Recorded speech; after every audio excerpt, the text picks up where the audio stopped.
Il fait parler de lui depuis sa création en 1999. L'incinérateur de Lunel-Viel a subi les assauts des riverains et des associations environnementales. Aujourd'hui, l'exploitant du site veut communiquer et montrer que son usine a été améliorée. Depuis 2008, 10 millions d'euros de travaux ont été menés et plus aucun liquide n'est rejeté dans la nature.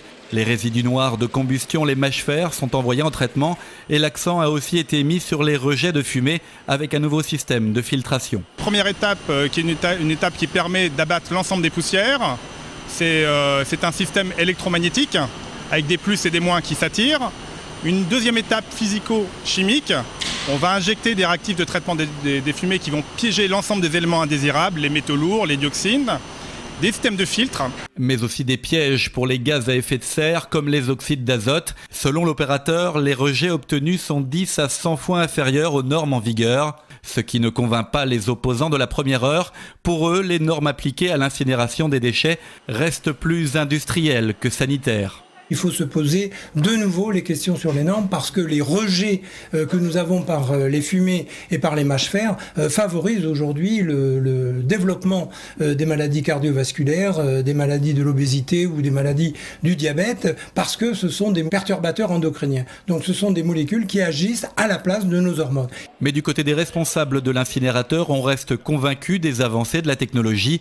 L'activité est pour eux suffisamment encadrée. L'usine est propre, d'une part. Et puis aujourd'hui, tous les rejets sont contrôlés par un organisme indépendant qui est Air Languedoc-Roussillon. Et la spécificité de cette usine, c'est que ces résultats sont disponibles sur le site d'Air Languedoc-Roussillon de manière complètement indépendante avec le fonctionnement d'Ocréal.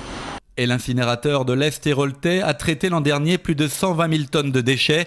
Il aura aussi produit de l'électricité, l'équivalent de l'éclairage annuel de 35 000 foyers. Une grosse machine qui coûte cher, c'est l'avis de certaines associations environnementales. On est allé chercher des solutions industrielles complexes qui se sont complexifiées au fil du temps sous le poids des nouvelles normes. Et puis, on a l'air de continuer dans cette voie. Alors évidemment, les professionnels de cette technique cherchent à améliorer continuellement leur installation pour la faire perdurer, mais c'est au détriment du coût. Et pour se faire une idée, il sera possible de visiter l'incinérateur de Lunel-Viel le mercredi matin à partir du mois d'avril. L'exploitant du site répondra à toutes les questions.